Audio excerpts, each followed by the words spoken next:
What is up, fellow sickos? I am Dan Favale coming at you with the one, the only, the indelible, my certified fantabulous co-host, Mr. Grant Hughes. We have seen enough basketball to know that it's peace or panic time. We are going to go through a handful of teams that are either not meeting external or internal, or both, expectations and decide, is it time for them to panic? Or is it time for them to hold serve? Everyone just take a chill pill. It's going to be fine. They'll work out the kinks. Whatever's going wrong will come to pass. We're going to be right every single time, like we always are. But first, we ask the question. And we want to know. Get in the comments. We're doing this live. Get in the comments. Let us know. Are you piecing? Are you panicking? Is there another team or player that you're thinking about that we're not going to touch upon? We'll get to questions throughout if we have them. But our first question, Mr. Grant Hughes. How the heck are you? I'm gonna answer one question first. I'm at peace with your impending response to this. And I'm not panicking that it's gonna be bad. Yeah, no, I'm piecing pretty hard. Just in life and about most of these teams. No, I don't know. We're gonna panic a little bit, I think. This is always like a tricky. We've built in enough outs because the way I'm thinking of this exercise is. One, like the core question is what's happening right now with this team changing my priors, like what I thought were going to be the pluses and minuses, the ceiling and floor coming into the season.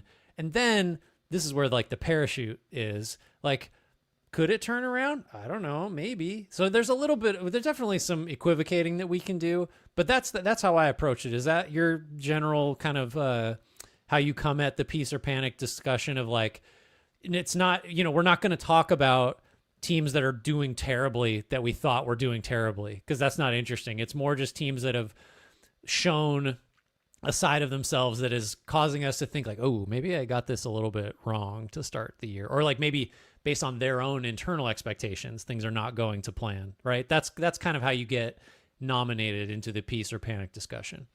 Right. So a team that's a good example is the Pelicans are a dumpster fire, but what their internal expectations might have been, I'm assuming they were higher, but the Kings, like those aren't teams. We all knew what they were coming into this. The Suns even too. Mm-hmm.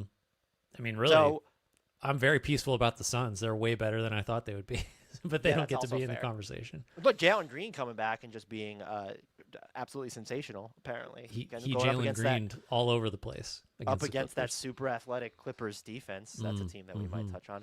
Do you want to take us through our first team, sir? Who's up? We begin sort of alphabetically. No, not quite, because there's another team before them. The Dallas Mavericks, Dan.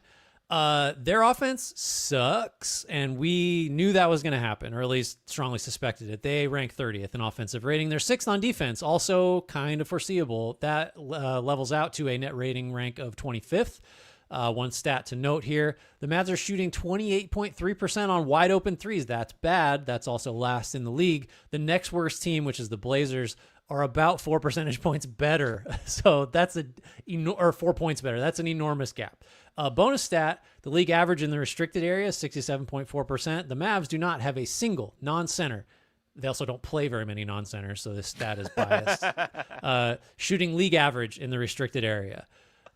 So I guess like the starting point here is this was on the table as far as like the spread of offensive and defensive net rating ranks. I would like to get into a few more pieces of information to inform our decision here. They're 2-6. We didn't mention that. The nadir really for Dallas, I'll put it to you. Was it the opening night, like destruction at the hands of the Spurs? Or was it the home loss to the Pelicans who were playing the second night of a back-to-back? Because one really was like cold water, and the other one was, I don't know, just like objectively felt worse. Two rough ones. Which made you more concerned? I mean, it's the Pelicans one, right? Has anyone actively watched the Pelicans to where, okay, Derek Queen had a good game the other night. Jeremiah Fears has looked pretty good. I like Fears. Why are you... It's the Pelicans one. That's the one where it's, okay, we're pretty down bad, and we built... I know that they had very limited flexibility and the Kyrie Irving injury, but you look at this team, and, hey, Grant, the problem with it is the problem that everyone knew it was going to be, and you didn't seek to address it. Signing D'Angelo Russell to the mini MLE does not count as addressing it. Here's why that's correct. The Mavericks started D'Lo in that game against New Orleans, acknowledging Poor Clay. fellas. Yeah, Klay Thompson benched. He always responds really well to that too. So good luck there at Dallas. They said, hey, maybe we should get an actual ball handler on the floor. D'Lo goes 3 for 10. He's a -11. Brandon Williams actually outplayed him in that game. That's the other nominal point. He actually is. I shouldn't say nominal. He's a point guard that's on the Dallas Mavericks. Maybe you've never heard of him because he doesn't play very much. So that was you said it. This is how it was foreseeably going to go badly. Some mitigating factors. Anthony Davis has missed some time with a calf injury. Lively's been hurt. Positive sign. The stupid starting lineup that they've used mostly since the opening of the season, which is Cooper Flag at the 1, plus Clay, plus PJ Washington, plus Davis, plus Lively, actually has a positive net rating. The offense is terrible. So that, that was the recipe, I guess. So on some level, success, that is what Dallas was going for. All lineups with Flag at the point, they're a -18.8 net rating with a 97 offensive rating and a sky-high turnover rate and a horrible effective field percentage. All of this like at the bottom or bottom 5 in the league. Again, totally foreseeable. My sort of summation here, this has gone badly in exactly the ways you could have expected. The fixes, quote unquote, are D'Angelo Russell and Brandon Williams. That's not enough. Feels to me like a trade's necessary if you want to fix the offense, but in any hypothetical trade, you're probably giving up the better players in a vacuum, but you have to do that just because you're so over-indexed on front court guys and have no guards. And the best move here to fix all this is probably trading Anthony Davis, which is the one they should have made sooner and the one they can't make because the same guys that traded for him are in charge of the team, and you're pot stuck on Anthony Davis. So I'm telegraphing where I'm going here. I'd like to get some takes from you before we close the book on Dallas. Is there any name, though, that you could... I think my dogs are barking in the background. We know where they're going with their direction of it. Yeah, they know something. Is there any name? Because if you're going to go out and make an upgrade, you could... I don't know if you would need... You have some salaries to where Najee Marshall, Caleb Martin, Max Christie's a good player. Is there a name, a realistic name, and I can throw some out to you that would say, oh, it's worth maybe giving up assets to try and make the most out of this season, or no, it's very clear we need to kind of reorient this thing around Cooper Flag? Because I could, just some examples of what I think are in the realm of the Dallas Mavericks' assets that they have at their disposal. Sneaky name if the Clippers continue to stink is James Harden. Yeah, reunite him and Kyrie.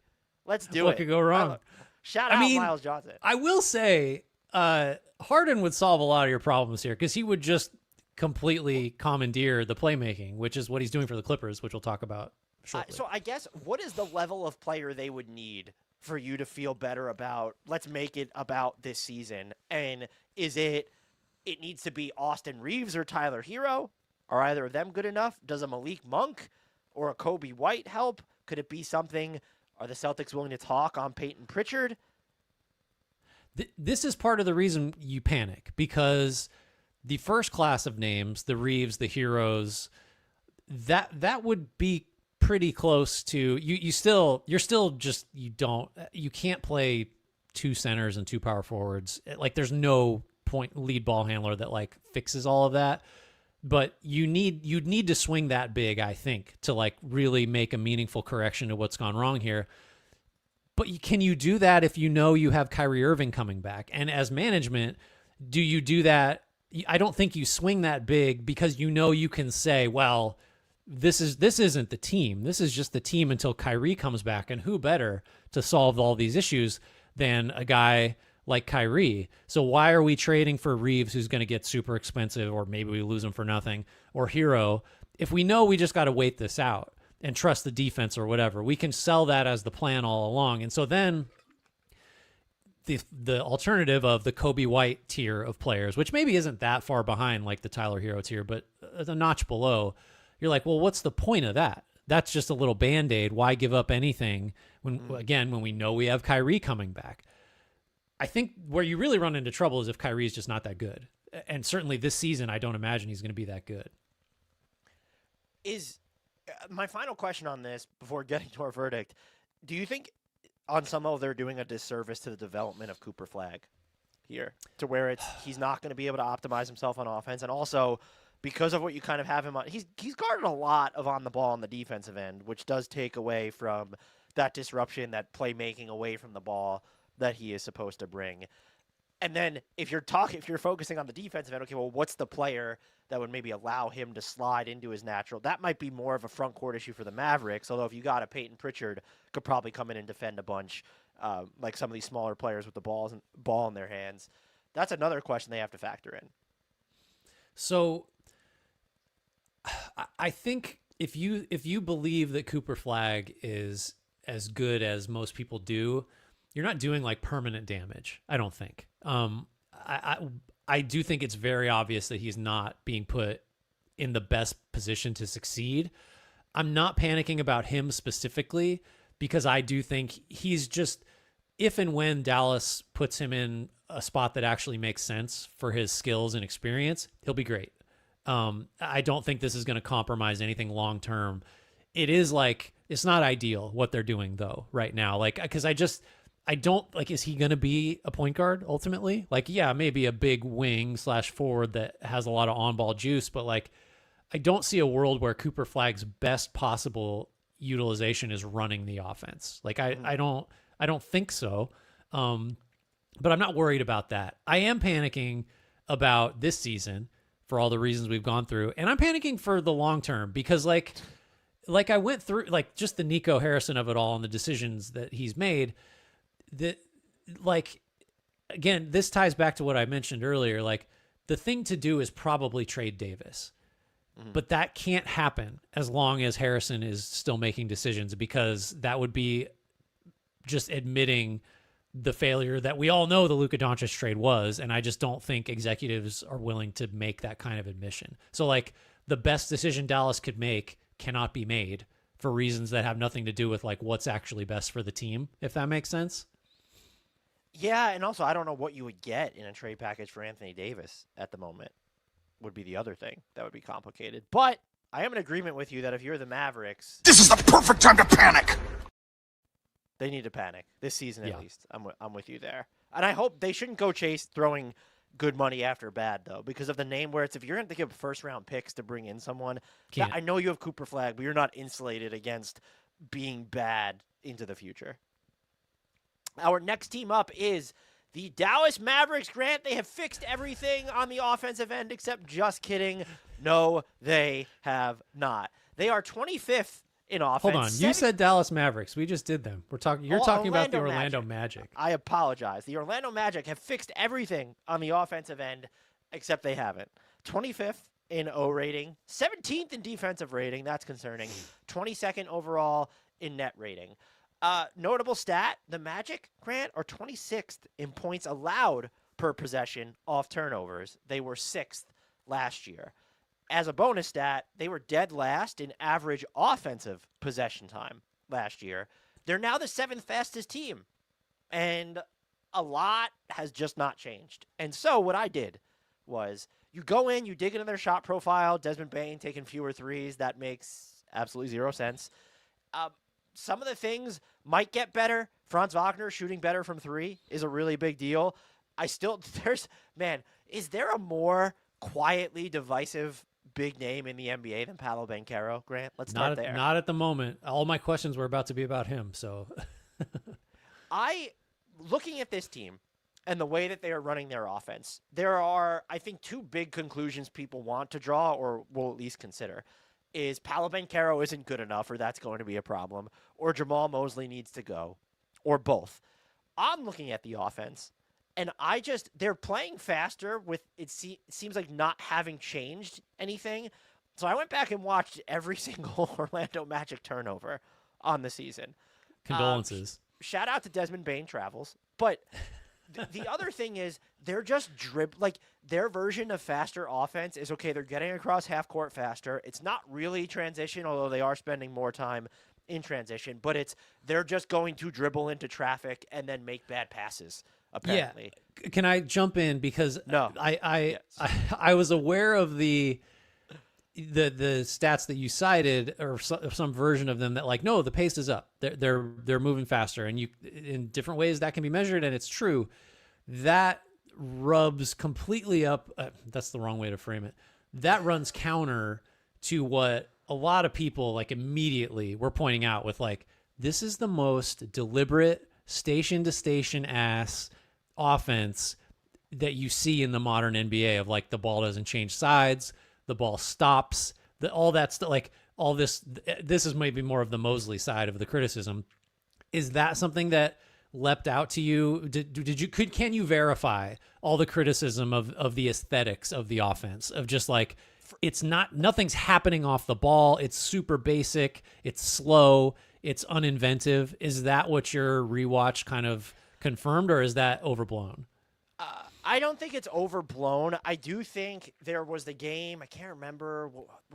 There was the game where we saw more. Oh, Franz Wagner was screening, and like, I just don't know why that's not like a default of like, let's just run a ton of pick and rolls with Paolo Banchero and Franz Wagner.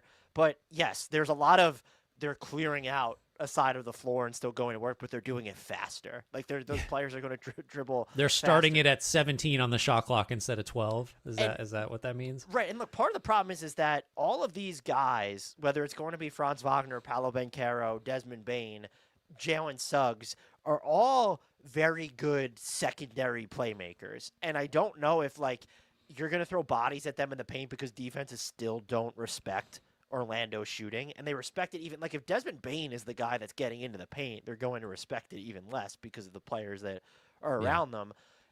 How much do you trust them to react to, well, there is all this traffic, there is all this bodies, they might still need someone to organize the offense. That player, Grant, it may surprise you, was not Tyus Jones, not having the cleanest start to the year there. And I think they're sneaky, just shallow, where they have a lot of guys where, okay, like Tristan Da Silva, okay, fine, like we like Anthony Black, like he could be pretty frisky on the defensive end, but like, you're running out after that. It's not like, oh, do we trust Noah Penda? Like, what's going to happen if Tyus Jones can't get minutes? Jace Richardson is someone who, when you're looking at the playmaking specifically, okay, sure, could he help that? But he's a rookie. You're getting nothing from Jonathan Isaac. They're like, I don't know if their depth was given enough attention to. With all that said, though, their like starting unit is kind of killing it. And if you wanted to hang your hat on something, you could say it's early. They could still change things. The turnovers, you would hope, would certainly clean themselves up. Jalen Suggs should be able to play more minutes as time goes on. I don't like laying blame at the feet of a ooh, that's a great question from Andrew Willett. Would a floor spacing center help significantly? I mean, they have Wendell Carter Jr., who is, when you look at the percentages, is not going to be someone that you would necessarily consider a floor spacing center, but short of getting a Karl Anthony Towns or a Kristaps Porzingis, you're not going to have, like, if Wendell Carter Jr. is shooting 50% from three on 3 attempts per game, right? How much better are you going to get from that realistically? I think this is something that, like, we've hit on it in other discussions about Ja Morant, of like, oh, it's hard to trade him because everybody's point guard. There's too many point guards out there. I kind of think the opposite, where some of these teams, Orlando being one, that just don't have someone that breaks the paint as a ball handler that often and like causes the defense to shift. Like, I watched Clippers Phoenix last night, and it's like neither of them had anybody on the floor that could do that, and it was a real slog. And like, the team that made threes won because you're just swinging it around. I think that offenses like Orlando's benefit more from someone who's like, I don't know. Again, I've watched some Pelicans lately, so like Jeremiah Fears gets wherever the fuck he wants quickly, and that's often into the lane, and the defense freaks out. Someone like that seems to me more helpful to this Orlando offense than a floor spacing center. That's my take on it. As someone that can do that. In theory, shouldn't that be Paolo Banchero? Well, yeah, or Franz. He's a little different. Both of them are a little different in that respect. I don't know if you saw Michael Pena's piece on The Ringer, kind of dissecting the Banchero of it all and talking about kind of one of the first questions you raised of, is this a Banchero issue? Is it a Jamal Mosley issue? And to Banchero's credit, like, he's getting to the line more. That's one of his real strengths. He does take a ton of awful early clock contested jumpers, like by choice. Like, that seems to be the kinds of shots he likes to take. So if he were someone that Giannis is an unfair comparison, but like all he wants to do is get as close to the basket as possible. And if you foul him in the process, great. And if you don't, he dunks. Like maybe that, if Banchero operated that way and if Franz operated that way, maybe that gets you closer to the type of change that we're kind of hinting at. But it can't be just touching the paint is not just touching the paint. Like, you know what I mean? Like Banchero can get there, but the types of shots you're seeking in that effort, I think, matter. And Orlando doesn't quite get enough of those. What's interesting about this team is they still could go out and make changes, but they are, like, a lot of people are wondering if they're going to actually try to duck the tax so they don't start the repeater clock. They're currently, the way that they're playing right now, they're absolutely going to have to go that route because it doesn't seem like they're good enough. Have you seen anything, or what do you preach here? Is it actual? Because I think it's easy to default to patience. And I ultimately, that's where I'm going with, because I believe in the top-end talent on this team. And the numbers, I don't know if I already said this, on their starting unit are actually pretty good. And so if your core lineup is still figuring out while not really necessarily popping just yet, you want to just let's give it like 20 games or something. Yeah. At the same time, you went close to, if not actually all in, for Desmond Bane. And so you only get to play the patience card. This isn't something where you could just say, well, we'll give it the season and then we'll figure. No, like, you've paid all of these dudes. Paolo Banchero's extension doesn't kick in until next year.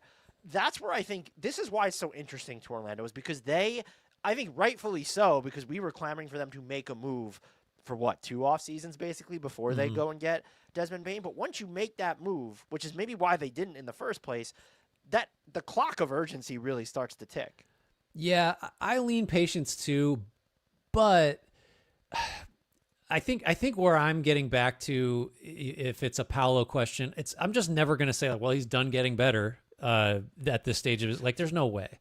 The So Paolo Banchero concern or criticism is warranted, but the whole, like, he can't play like this, or I find that overblown. it's way too early. Yeah. It's way too. And so we've seen just flickers and flashes of dominance in the playoffs, right, in imperfect spacing within an imperfect offense, and that's why it does seem to me that if I'm the Magic, I'm not firing Jamal Mosley. And that, by the way, that's the question we have to ask here, is even if you're not going to panic, you could still say that Jamal Mosley doesn't feel like the right coach for this team. And I think if we get to 21 games in, 25 games in, and the offense is still hovering around bottom 10, it's time to have that conversation. Here's the problem I have with that. Mid-season, what's the play? You're just going to an interim coach? Do you really, like, the only reason to me to fire Jamal Mosley mid-season would be that there's a clear upgrade out there you believe is going to come in and, for some reason, with very little practice time, be able to implement a more effective system, or he's lost the locker room, which that's one thing it does not seem like is going on in Orlando. I totally agree. I think I don't even think it's the 21 games. I think you give Mosley this whole season. You have to. And if this is what it looks like at the end of the year, and I don't care what percentage Desmond Bane's shooting, if is still below his attempt rate of last year, that's like, Dude's what are we doing? Threes, what are we doing? Yeah. I mean, he's got to be put in position to do it. And that comes back to the offense. Like, I really do think you give him the year. And at that point, if you fire him, like, what's anyone going to say? It's like, yes, it's been the same problem for years. We've addressed it with aggressive personnel moves. Like, yes, it was never going to be perfect. Bane wasn't going to solve everything. But it has to get, like, markedly better. And if it doesn't, then it's a very easy decision. You need someone in here who's just going to try something different. And that's easy. That's much, much easier to find in the offseason than it is at any point midstream. Like, you're not going to get the overhaul you want if you fire Jamal Mosley during the year. It seems unrealistic to me. So patience for me. But collective verdict on the Orlando Magic. This is no time to panic. But my patience will have run out at the end of the year if Orlando could finish like 4th in the East, and I would still say, like, you probably got to fire Mosley if their offense is still, like, lagging the way it has. I think if they make the Eastern Conference Finals, we've proven that coaches could be got to get rid of them. Actually, this is a really good question. What if maybe it's not trending in the right direction, or it's trending in the right direction but not enough? Do you also, like, you have to give this personnel as currently constructed the entire season too, or are you futzing and fiddling as you get closer to the trade deadline? I mean, that would just look like going for more shooters, I guess, or looking for Or that you like said paint the breaking guy- point guard. Yeah. I John mean, Morant used to break the paint every once in a while. he did. Once in a while. Not anymore. Shot distance on average is getting farther away. Yeah, I don't know. I'm inclined to think like you just let this group ride, and you'll know at the end of the year what they can do. And the other thing too is like, I think you panic if you thought Orlando was going to jump into the Cleveland, New York tier of the East, but I don't think either of us was really quite there, except for like, oh, they're a dark horse. It was always the same thing with Atlanta, which has also been Third a or fourth. disappointment. But it was never they could do this, but we don't like. I don't know that I would predict it. Right. They could still easily finish third or fourth in the East. Like we're less than 10 games in. Do you think they will finish top 15 or better ultimately on the offensive end? I'm not confident. No, I don't think so. Ooh, this is from Andrew Willett. Just go get John Morant, JJ Desmond Payne around Paolo. Recreate the Grizzlies and combine them with the match. Actually, I don't think I like that team. But who is next up, Grant? Next in the Peace or Panic conversation are the Atlanta Hawks, first in the alphabet, 21st in offense, 20th on defense. Net rating is 19th. They are allowing the league's highest opponent shot quality on offensive rebounds. The rebounding has been a real issue from day one, really, here. A bonus stat, only Detroit and Boston are allowing larger shares of their opponent's offense to come on second chance opportunities. So this is a total piece because if Atlanta just gets some rebounds, we have no issues, right? Just to kind of recap how we got here, they had that it was Toronto that just kicked their ass on opening night. It was a 20-point loss. Like, Toronto ran up and down the floor, got every rebound. Atlanta's also seen the Thunder, obviously lost that game. They've won 3 of their last 4. 3 of those over the Magic, including over the Magic. 3 of those, I think they played the Magic twice because I like spotlit both of those games. It's like, well, we'll figure out who's the third best team in the East tonight, won't we? Not so much. Trae Young sprained MCL on the 29th of October, reevaluated in 4 weeks from there. Just flagging he's extension eligible. He's got a $49 million player option after the season. Going to make it a little harder to get good information on how he fits with the rest of this core that we love so much. I do think there's a silver lining, which we can get to. Just, again, trying to like parse out what the issues are here. Who's been bad? Trae was bad before he got hurt. 18 points, 8 assists, 37% from the field, under 20% from 3. Zach Risache averaging 11 and basically nothing else. 44% from the field, 33 from 3. Dyson Daniels was good, has been really good. His best 3 games of the year have come as essentially the point guard in the time Trae Young has missed. Onyeka Okongwu's been good, 40% from deep, getting up almost just over 3 threes a game. Probably needs to be more than that. Mixed bags for Jalen Johnson. Alexander Walker has been good, hasn't hit a 3. Porzingis has been okay. The rebounding has been kind of like what's going on here because there's a bunch of rangy wings and you're going to have at least one center-ish type on the floor all the time. I think what I'm most interested in is what this team looks like without Trae. The ball's moving a little more. It's been a small sample. Your defense is going to be better. Your offense probably should be worse, but that's worse from like whatever your baseline of the season was, not, oh, they're already bottom 10 and it's going to fall from there. I don't see that happening. Mm-hmm. This is sort of similar to Orlando where like if you thought Atlanta was going to jump into the top 2, you're freaking out. But if you thought they were in the 3 to 5 range, nothing feels fatal yet as long as they clean up some of the low-hanging stuff on the boards, getting back in transition, that kind of thing. The transition defense has been bad. Yeah, and like why, right? Like it's not like they're an unathletic team. They're pretty young. They, Daniels, Risache, Johnson, like Okongwu can move. Like it just, I don't know. I'm tipping my hand here a little bit, but I think you need to view at least like the non-Trae Young stretch that's coming up here positively, because near term, if it goes badly, you get info that maybe Trae Young's worth more to you than you thought. If it goes great, maybe you realize like, oh, we could maybe imagine a post-Trae world where we either move him or we don't extend him. Again, I'd feel differently if this were like a conference champion, in waiting. I just don't think that's what the Hawks are. This feels more like a gap year. If Young is on the longer end of that timeline and is not quite himself coming back. What are your thoughts on Atlanta? I've just kind of been rambling.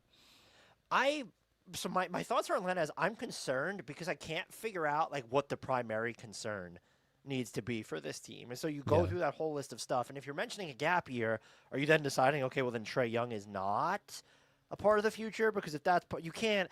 This needs to be an information gathering season, unless you believe that Trae Young's just going to pick up his player option and he's going to play out next year on an expiring contract. And just some of the things are just, they're like in the bottom 5 in the share of their 3-pointers that are wide open. And when you look at this team, when you have Trae Young when he was healthy, or Jalen Johnson, or Nickeil Alexander-Walker, even Luke Kennard, like some guys who should be able to get downhill, like that's a little bit of a red flag as well. The rebounding, I think we always could have spotlighted it as a concern because the primary bigs in Johnson, Okongwu, and Porzingis are either not very big or like they're going to spend a lot of time on the perimeter. So your offensive rebounding was probably never going to be great. Porzingis has never been a great rebounder either, despite being, 7'3". Yeah. You mentioned the offense without Trae. They have a 116 offensive rating with Trae Young this year. That is in the 40th percentile. They have 113 without him. So that's the 30th percent. So there's a drop-off, but they've actually won the non-Trae Young minutes so far. Yep. It's early. But there feels like a lot of things that have gone wrong here. And I don't know how much of it to just assign to this is new.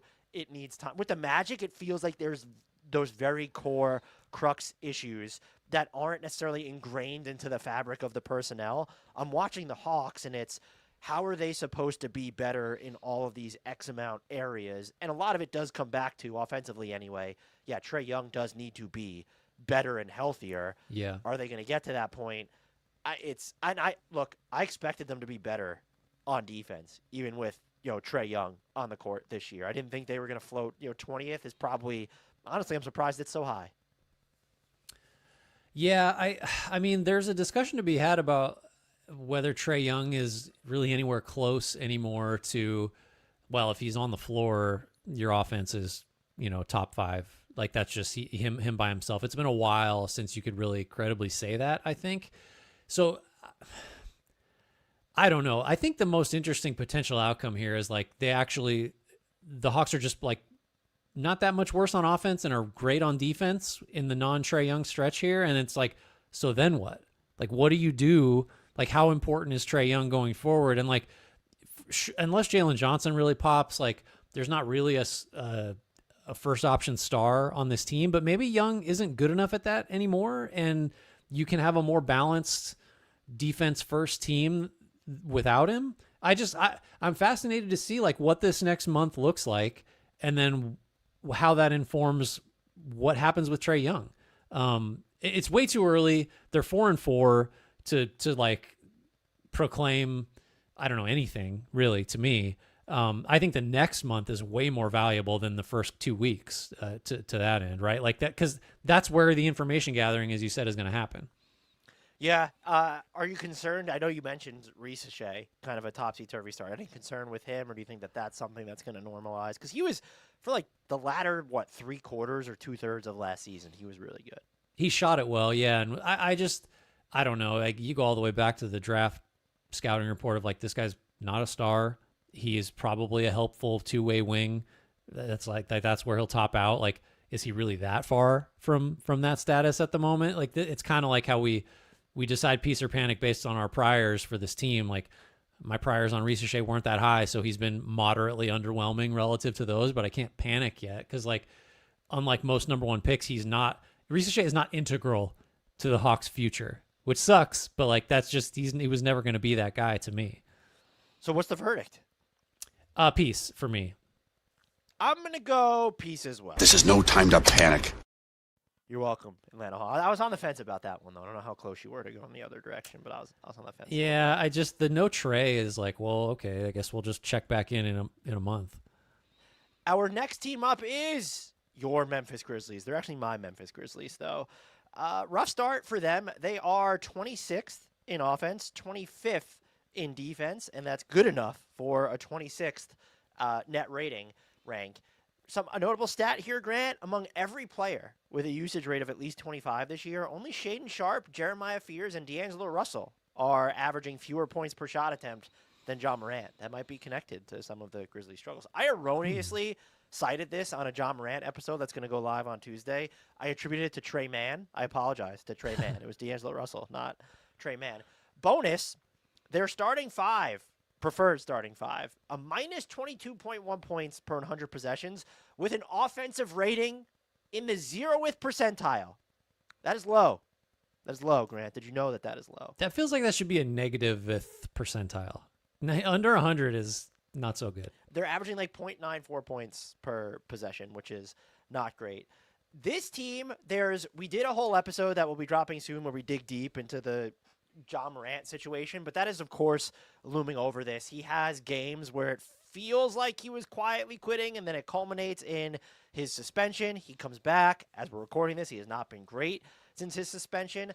I think one of the things there's a cumulative effect of all this, right, Grant? That it's hard to envision when you're going through, were they on a 4-game losing streak? You're coming off the John Morant suspension. He's played so poorly. When you're really in it, it's tough to imagine it getting better.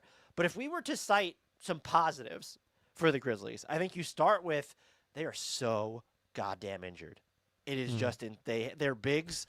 This is a positive? Well, because you're going to get healthier. Right. Like Ty Jerome's going to be healthier. Scottie Pippen Jr. is going to be healthier. At some point, Zach Edey might be healthier. Brandon Clark, even Jaren Jackson Jr. might be healthier. I think the mother of all positives, Cedric Coward looks legit. He is taking on just all the tough defensive assignments. So the results aren't always good. But the fact that you could just put him on Luka, try putting him on Cade, try putting him on a Devin Booker, and not need to throw a bunch of help, that's going to help your defense overall in the long run. He is shooting the hell out of the ball. It's just that, like, the numbers are, I think they're 1 trillion% from three at this rate.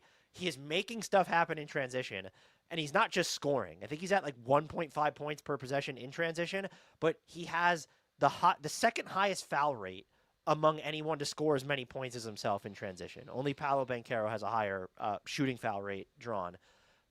The other thing, too, that I think matters, he has the highest net rating swing on the team. They're like 26-plus points better per 100 possessions when he's on the court. Now, you could say that he's coming off the bench and then thus working from a lower baseline. He's still getting plenty of minutes in general, and he's facing other teams as really good players. We know this because he is defending them. And so I assign real value to that net rating swing. I think if you look at Jalen Wells, the assumption could be, well, he's got to shoot the ball better, right? You could also say the same thing about John Morant. He probably won't be like hovering around sub 20%, like this closer to the single digits than the double digits of. He'll get up there to like 28, 29, no problem. Right. So you can look at all that. You can say that the Grizzlies are going to be fine. And I think that's somewhat fair based on how early it is. I don't know, though. This team doesn't feel like that's what you're going to say, Dan. Doesn't feel like it to me. We've said this before. They had one of the more confusing setups in the league after the Desmond Bane trade. And you could justify it based off the return, what they're trying to do. But it's where are they trying to go is the first question. But to me, it ultimately does feel, when you're looking at the landscape of the Western Conference, even if we expect John Morant to get better, even if we expect them to get healthier, even if we expect Jalen Wells to shoot better, they seem like they're kind of trapped in the middle of nowhere, at least for this season. And I think you can even see that illustrated when you're looking on offense. John Morant's touches way up. Jaren Jackson Jr., not the same offensive force. And we knew that the level of self-creation, almost a luxury that it didn't need to be there. He's not getting the same number of front court touches. He's definitely not getting the same number of paint touches. This team just feels like a mishmash of IDK. That's what it feels like for the Grizzlies. There's talent there, there's depth there when they're healthy, but it's like you could even say, isn't there a chance like Cedric Coward might get worse, might run into he might not make every single shot from the perimeter. So what have just your thoughts been based on what you've seen from the Grizzlies so far? So I think you are correct to point out the mitigating factors, and with the injuries, the guys have to shoot better, the guys have to get healthier, and the like trouble spots of like, oh man, I just, maybe some of these guys won't shoot better. Is Jalen Wells actually like actually he is a second rounder, and he just happened to be in the right role last year. Here's where I land. How is it not panic when the face of your team is quitting in games? Cam Spencer never quits. So they're fine. They're You absolutely know what I mean? Like, it's reductive. I think you covered the relevant stuff, the numbers, the wonky, like, what's the timeline again? Trade kind of stuff. It's pretty straightforward for me. Like, the story about Memphis is now none of those things. It's now, and we'll do a lot of discussing this in another episode, but the story is now Ja Morant. And one, how badly he's played, and two, how little he seems to want to play for the Grizzlies. The leadership crisis, all this other, like, that's the story now. And anytime that's the story, as opposed to like, well, you know, their 3-point stuff's going to regress. And once they, like, that's a panic. That's just a panic. And that's without focusing at all on like how unavailable Ja has been in years past and the timeline stuff and everything else. Like, I don't know. I don't get much past the guy they need to be great and reliable and a leader and productive and as good as he's ever been to do anything is trending the wrong way in every respect. So I don't know. That's a little first takey of an answer, but you hit all the numbers and all the smart person stuff. That's just kind of where my dumb brain is at. I have a few follow-up questions. Please. The Ja Morant thing, what's interesting is, do you think that there could be value in them finally taking what feels like a hardline organizational stance of this behavior or type of response to criticism is unacceptable, and that because Tomas Islo has those quotes of how he wants to be blunt with players. Yeah, direct. And it's a culture shock when you look at how things have been run previously for the Grizzlies, or at least with regard to Ja Morant, probably. Could this be part of just the growing pains in that transition, and the team is ultimately better off for then having gone through this so earlier, and then as they get healthy, we put time and we know how the news cycle works. We're not even talking about carbon credits anymore, Grant. So like time and space. That's all I talk about. How dare you? Heals all wounds. Do you think that there is that possibility here, or do you think that this dynamic is so murky, so delicate, that there's almost no coming back from it, and it is going to cast a pall over this entire season? Yes, there is that possibility. I'll flip. Would you bet on it? Would you bet on that outcome? Legally or illegally? Either way, you choose. I'm not betting on the outcome. Let's just assume that Ja Morant isn't going to get traded. His value's at its nadir, so you probably shouldn't trade him Hard anyway. to trade him. Well, let's start here. Do you think the roster around him, when it's fully healthy, is built? They're giving him the ball more. You've talked about it a bunch in another episode. Is it actually built to optimize what he is best at doing right now at full strength? So we haven't even seen it yet. I think you could make the case that yeah, or it's optimized. Like, is it as good as it could possibly be? I don't know, but it's just think of who they have. If Zach Edey's healthy, there's your pick and roll partner. Jaren Jackson spacing. Coward looks like he's going to be totally great as a 3-and-D spacer. One of KCP or Jalen Wells will make shots eventually. I think so you have a spaced floor, a pick and roll partner, good defensive infrastructure around him. Yeah, right? The pieces are there if they're all healthy. So to your point, maybe you can hold out like a sliver of hope that when everybody's healthy and Ja Morant responds very differently to Isolo's directness, this could turn in a positive way. I lean towards there's been some damage done, and I don't have a lot of faith that Morant is going to reverse course on the way he's handling that directness. That would be a pretty big surprise to me. Assuming everyone stays together, assuming they get healthier, what are they more likely to resolve, the defense or the offensive issues? The offense is usually pretty good if everybody's healthy and Ja's there, right? I think you mentioned they're kind of like 7th or better, generally speaking, if he's on the floor. So there's a pretty good track record of the offense working, regardless of whether you're setting screens or not. We saw kind of both things happen last year. So I guess I trust the offense. But again, like this, if we're going with the hypothetical of everything works out, everybody's healthy, everybody's happy, the Grizzlies should be good on both ends. Like the defense should be good too. They've gotten a little unlucky when it comes to some of the opponent 3-point shooting numbers. Okay. Opponents are shooting 49.3% on corner threes. They're also shooting 72.5% at the rim. That's 26. The Grizzlies still do a good job of limiting them. Mm-hmm. And then when you're healthy, having Scottie Pippen, having Zach Edey, and then, of course, Jalen Wells, Jaren Jackson Jr., and Cedric Howard should help your defense. This defense in transition should be a lot better, and that would be something I track because that feels, if there was like a moping metric, it would be, are they getting back after they miss a shot? Are they getting back after they miss a shot at the basket? They're currently allowing 1.53 points per possession after they miss at the rim, and they have, this is despicable, the 6th worst defensive rating after they make a shot. Yeah, at the rim. That's like the red flag there. I think, again, if you want to continue to be optimistic about it, you would say that, well, depth really matters for this team more than most because of the way Isola wants to play. Talking about like nobody's playing 30 minutes. We're going to play super hard over short stints. So your depth, not having depth is like crippling in that regard because it doesn't allow the Grizzlies to put competent players on the floor to play their asses off for 3 minutes at a time and then come out. And it maybe takes a little bit to adjust to that kind of style. John Morant certainly is having a hard time adjusting to it. So, like, give him some grace there, I guess. That's the optimist case, is that once they're healthy and they get used to how Isola wants to play, the results could completely change. Like, yes, that is on the table. Again, not betting on that. Miles Johnson says if the price was low enough, I would really look at Ja if I was the Wolves. My counter to that would be I would not.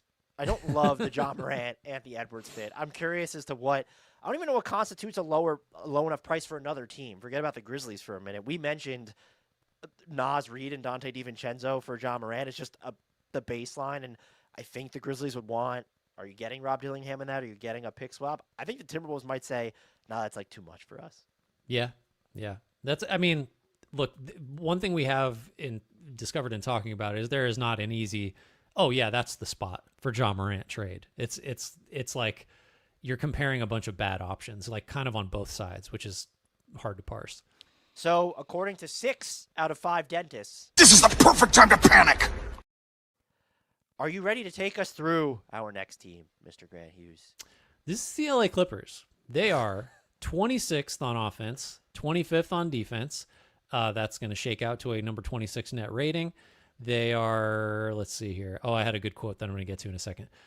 They have a higher turnover rate in transition than transition rate. That's bad. That's real bad. So they don't run, and when they do, they give up the ball. Justin Russo had this. I just saw it this morning.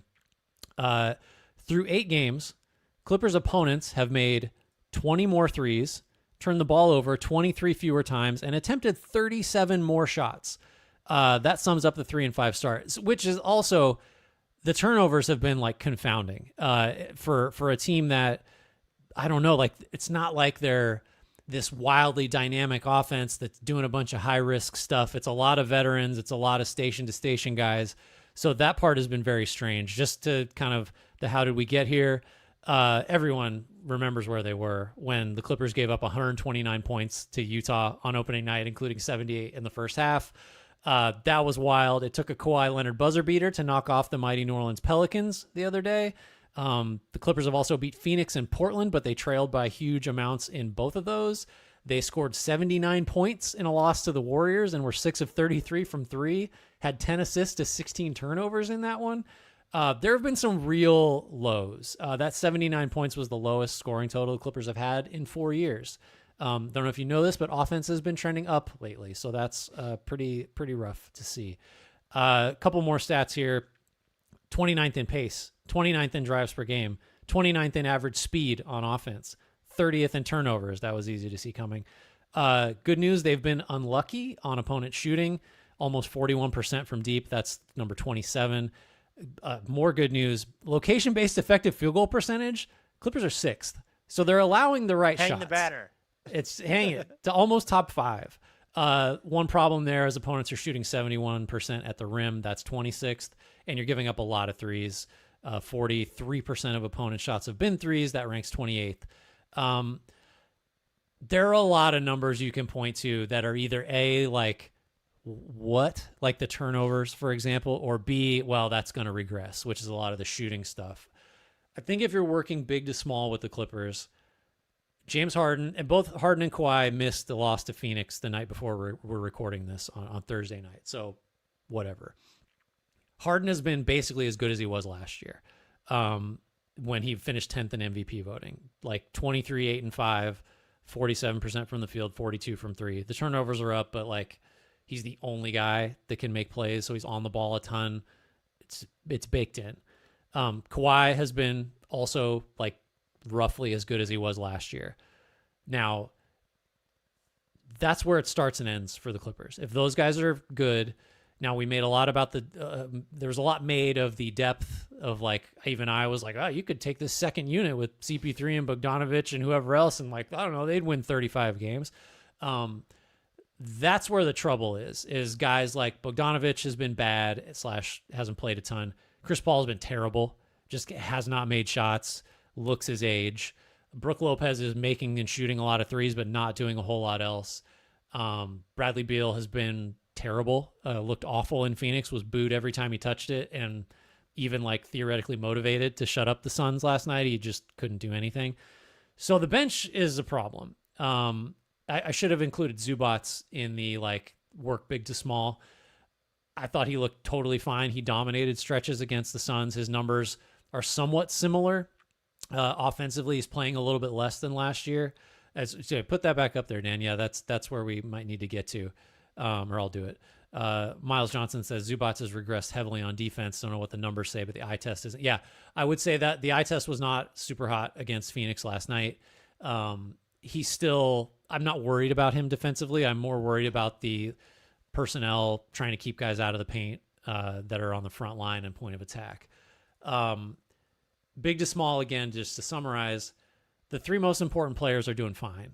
It's the other guys, the older guys, even John Collins hasn't been great, that you might point to as concerns, but it's hard for me to get too worked up when the most important players are doing fine and you just need one or two of these other reserves to figure it out, and you're probably not that far off from where we expected the Clippers to be, like a mid to high 40s win team.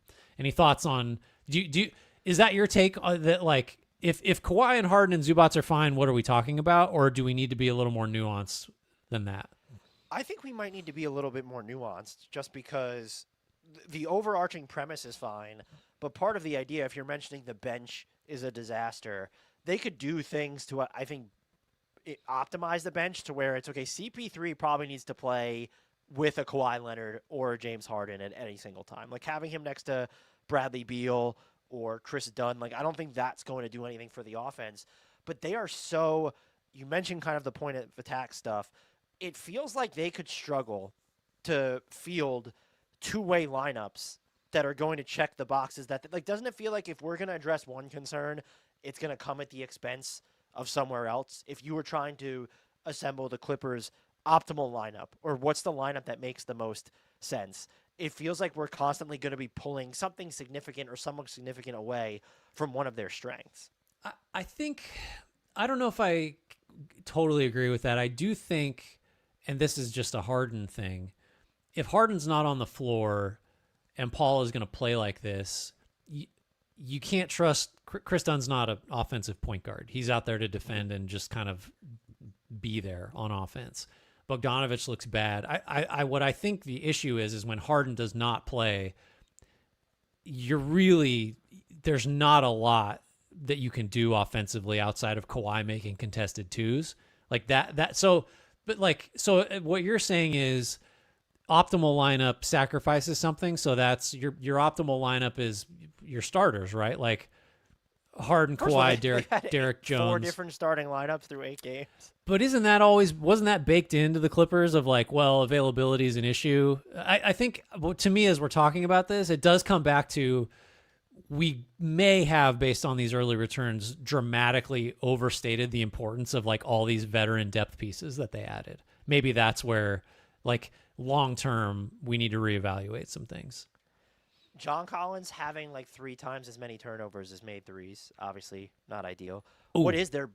Go ahead. That reminds me. We need to make a rule that if a player looks to have rejuvenated his career and or like hit a new level on a shitty team where there are no stakes, aka John Collins in Utah, we cannot assume that that will carry over to a team that's actually playing meaningful games. Continue. Fair enough. I guess my concern is just that it feels like in their quest to maybe diversify their offense that they've somehow just worsened it, because now they're not a transition team. Now they're not, you're still not getting any rim pressure. They're 20th in free throw attempt rate, which I know that Kawhi's missed time, James Harden missed a game against Phoenix, and Bradley Beal is banged up, but if you have those three guys, what is the entire point? There feels like there's something more here to me where it's not just about the fragility of the roster, that they may have over-indexed on a certain, I guess, age bracket of player, but in this search to really playoff-proof their offense, or just to make it more diverse, that it's somehow become a limiting factor for them, is that because the talents they surrounded with all have these Bradley Beal for Norman Powell kind of on the way out. The whole John Collins, you mentioned rejuvenated himself, but if you're going to play John Collins and Brook Lopez, there is sort of that functional tug of war between who do you want to be the primary screener in those scenarios? It feels like they have so much depth, but that maybe it's more incoherent than we thought. That might be the best way to put it. Is I thought it was just going to coalesce into this behemoth, and now I'm sort of wondering, does it pull them in all these different directions, and do they not have the gear on defense unless you're what's their best 5-man unit to you? Forget about the numbers, but you're building their best 5-man unit. What is it? So obviously Harden is in it because otherwise the offense doesn't run. Kawhi is in it. Zubats is in it. And then you can round it out. I think Derek Jones probably has to be in it just for point of attack defense and versatility and athleticism. And then that fourth spot is that, I don't know. Is it Collins? Is it, I guess you could play Chris Dunn for another defender. I don't know who that fourth spot goes to. Maybe I'm illustrating your point. The fifth spot, you mean? Because you fifth spot, Jones fifth spot. But that is kind of the point. And then it's also, so if it is John Collins, I don't know that him and Zubats are the most intuitive of fits on the offense end. I also don't think if you have John Collins at that 4 spot, I know you have Kawhi, I know you have Derek Jones Jr., but how much are you leaving Ivica Zubac out to dry on the defensive end in those scenarios? Right. Yeah. If the answer is Chris Dunn, you're going to run into a spacing issue. I think Andrew Willett might actually have the right answer, which is concerning, in Nico Batum. Yeah. Because you don't want to be that reliant. And I guess that's maybe what I'm getting at, but there is a lot of early season noise, and I'll defer to you who did the deep dive on them, but maybe I was too high on them coming in, because you said this, we were coming into the season by saying you could just put their bench unit on the court and have the 4 seed in the East or something. I think if you're going to panic, it's that this team is even more reliant on James Harden than last year. And that's because Chris Paul and Beal and Bogdanovich just may not be any good anymore. And Harden's a year older, and you just that was always a precarious kind of way to exist, and it's more precarious now. I still am of the mind that if Harden is healthy, the rest of these numbers are going to normalize, and the Clippers can still be a mid to high 40s win team. But is it smart to say, well, as long as Harden's healthy? That's scary. All right, so if you're a mid-40s win team, was that the end game for this roster? Is that how much of a placeholder we viewed the Clippers as? I mean, I said mid to high, which maybe that's too big of a gap, but not a contender, probably not a play-in team. That's kind of how I viewed them. But and I don't feel like they're that far off given the bad luck and the seemingly anomalous other stats where they're just at the bottom of the league. You know what? I'll defer to Pete. I feel like we could do both. Play both sounds. Okay, so Grant is going to go, and Grant thinks that this is no time to panic. I believe that this is the perfect time to panic. And just the one thing that I'm going to be tracking is, I know you can play the whole as long as James Harden is healthy card, but just the fact that the Kawhi without Harden minutes, which the sample needs to expand, your net rating in those situations minus 18 or something insane. It's minus 17. I was wrong. That's the number I'm going to be trying, because as long as James Harden's healthy, even if James Harden's healthy, we know what happens to healthy James Harden in the playoffs. And so that's not going to be a ton of comfort. this isn't we all know what's going to happen in the postseason. But That's I a guess given my if they point get there. is that as the Clipper, externally, if we viewed them as a paper tiger, I came into the season saying they could be a team that has a top 7 offense and defense, which that puts you in the contender tier. And so if this is this discussion we're having about them now, that's the genesis of That's my why panic. you're panicking. Is You're maybe right I to was panic. too high on the Clippers. No, I'm not right to Maybe. panic. I was wrong to be excited about the Clippers.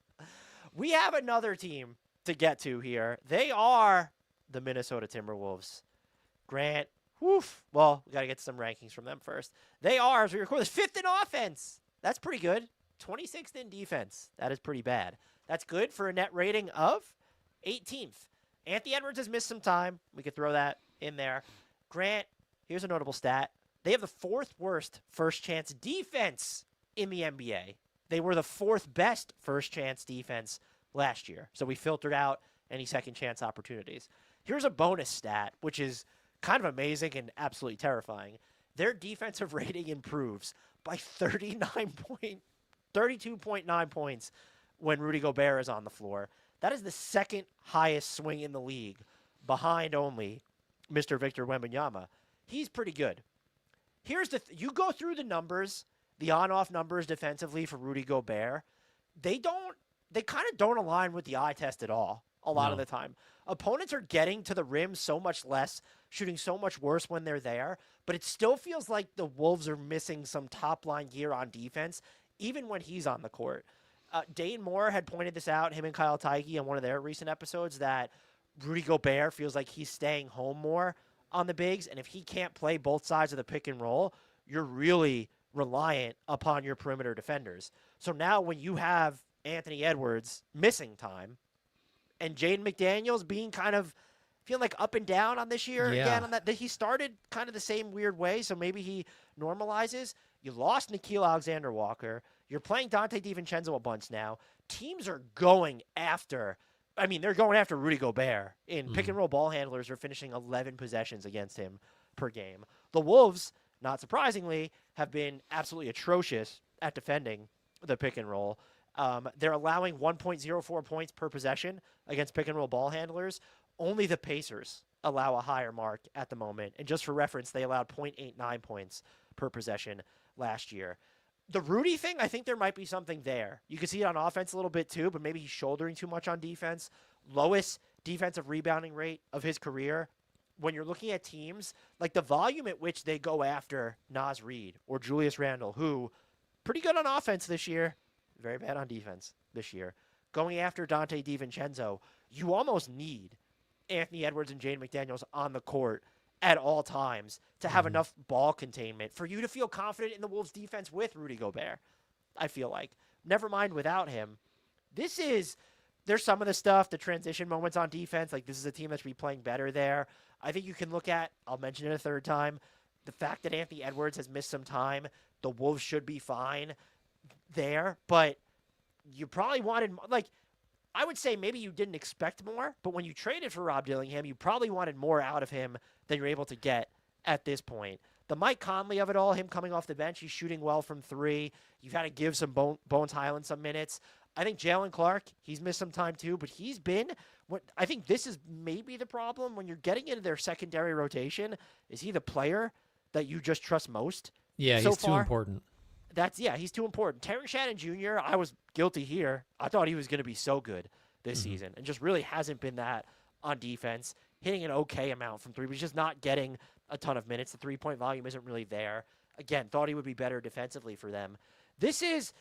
I go back and forth. I think I'm kind of leaning towards peace here. Just you look at the level of this talent. I think Jaden McDaniels has made some strides offensively, but it feels like he gets lost in the shuffle.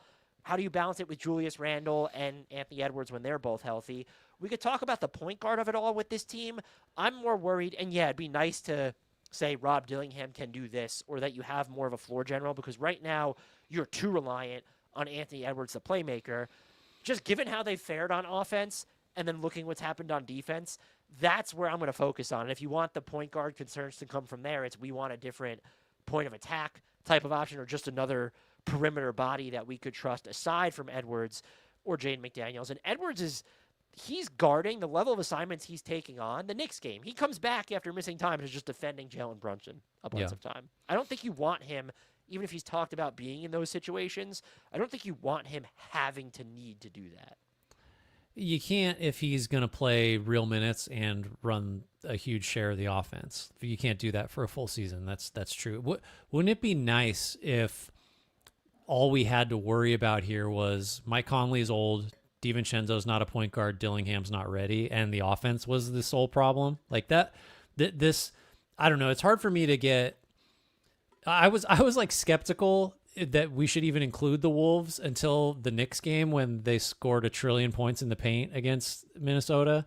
And I wondered if like, oh, is that why Dan wants to do the Wolves for this group? But like, I'm glad we're doing this because the problems are kind of more widespread than I would have thought. Like I just assumed that we'd have a repeat of last year where we just question whether this offense is playoff viable, the ball's sticky, like there's the gears grind, all that stuff. But the seeming like, I don't know, McDaniels had some very low effort plays against the Knicks in particular. And I'm just kind of wondering like, well, what does this team look like if their wing and point of attack defenders like Edwards, because he's overtaxed, and McDaniels for whatever reason just aren't good enough. And then Gobert is just the only backline piece. And the numbers are what they are. I flagged some of that too when I was doing something else on the Wolves. The swings are just, they cannot sustain the on-off stuff for Gobert. It's like too extreme, but he's obviously vitally important. And I don't know, everybody kind of agrees he's slipped from his pedestal as like, well, he's a defense all alone. So yeah, I'm surprised we're at a point where the defense is questionable, but maybe, I don't know, maybe should that have been easier to see coming with the point guard issues and with Randall now just he's playing a big role and Naz Reid is going to play a lot. Like maybe we should have seen some of this coming. It still feels, it's hard for me to believe this team is going to be like, if you told me the offense was going to be a problem all year, I could buy it. The defense is harder. Like I just don't really get how we got here or necessarily believe it'll hold up because the personnel still is pretty good at least 3 of the 5 starting spots in theory, right? And DiVincenzo's like, he's okay. He's not like a sieve. He's some kind of disruptive off the ball. He has some value. I think what's tough is that it feels like there might be more nights where, to use the Knicks game as an example, to where Rudy Gobert, like he is kind of a defensive system unto himself still, but it's a narrower system. There are going to be nights where drop bigs, ball handlers aren't afraid of them anymore, and like they'll be more comfortable getting to from floater range and trying to score from there. And they've actually scored pretty well from there against the Wolves.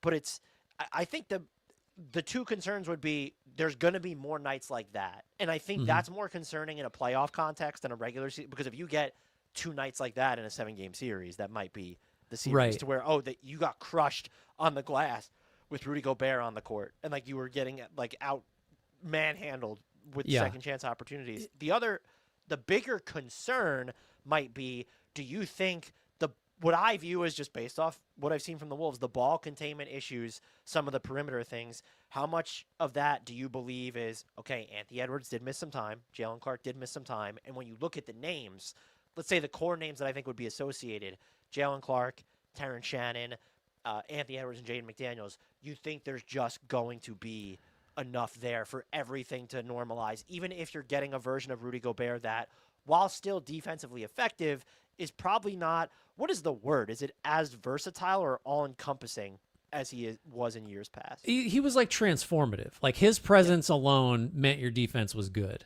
And maybe that's not true anymore, is kind of what you're like trending towards. I don't know. I think guess by the numbers it would say that it is, but they feel different to play than they did even last year. And I think that's ball containment. And I do think it will be better. Having said that, kind of what we're landing on here is like, both in a playoff situation, which we're, I guess for them, because at least I thought they would be really good, this is relevant. But from a night-to-night perspective, there's now more demonstrated ways for them to lose. One was the offense will get clunky and they can't score down the stretch unless Edwards runs super hot. Yeah, that's not new for them. But now it's like we can't stay in front of guys on the perimeter and we can lose games for that reason. Like that's, or get out rebounded and or give up paint points, all that stuff. Like that's new and that is a concern. I gotta believe that's gonna dissipate. Like that can't be a full season trend. It's harder for me to buy that. The offense, it might be an issue, but the offense has not been the problem so far. Yeah. Right.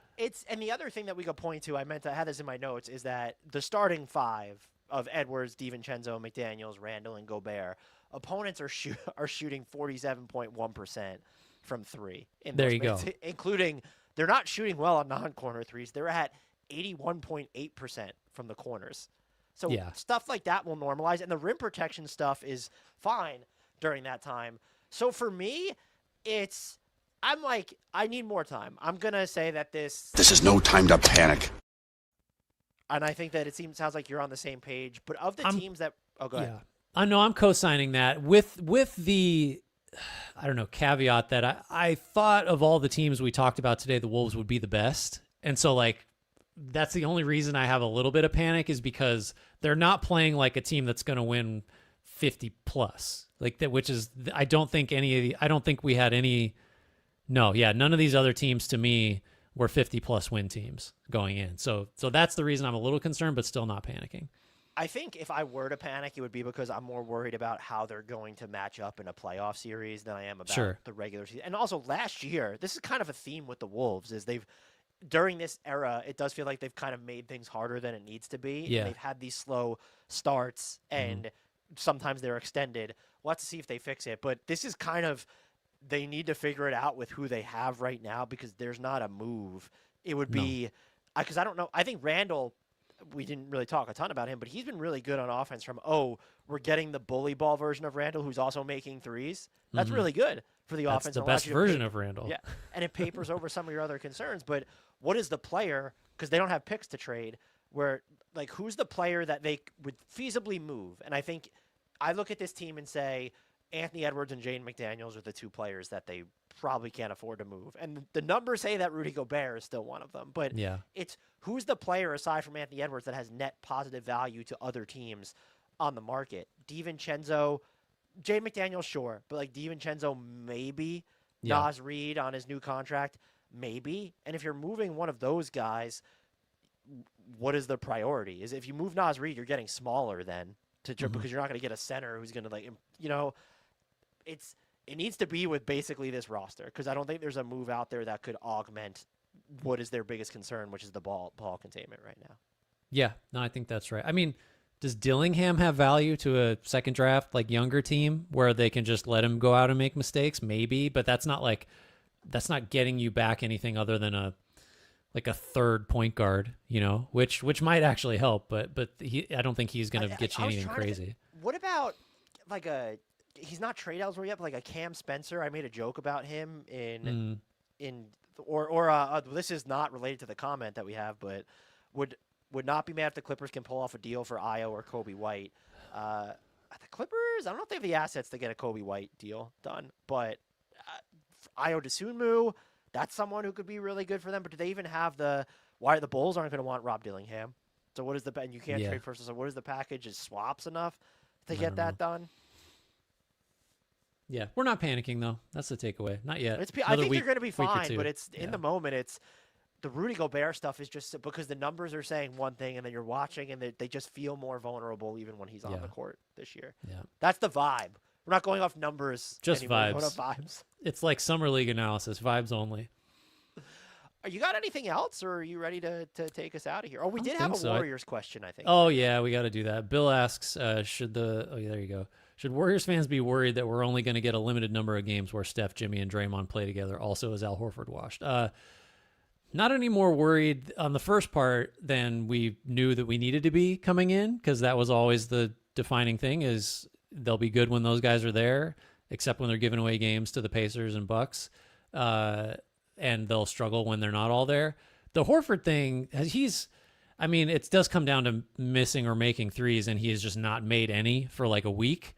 So everything looks worse when you're shooting 0% from three. I actually don't know if he's made one, but it's felt like he's missed every three he's taken in the last 3 games. I have faith. I have faith in Al Horford continuing to be a productive 19-minute-a-game player, except for back-to-backs. Do you know what I think? I was on a show the other day, and they asked me about this. Cool brag. Do you know? I was on this TV show the other day, Grant. And they asked me about while I was getting my makeup done. They were asking me about.